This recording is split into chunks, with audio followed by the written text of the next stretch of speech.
washing machine na digital. Bali ito ay walang power. So nakita ko dito pumutok yung fuse nya. Ayan ang tatak nyo.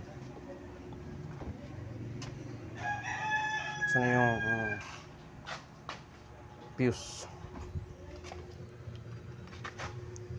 Ayan. So ito yung fuse nya, pumutok na. Ayan yung fuse. Bali dito yan nakalagay. Ayan o, dito yan. I-checkin natin kung anong pinagmulan ng pagputok ng fuse. Alright, washing naman tayo. Tapos yun yung aircon nya. Yan. Ito yung ating na-repair.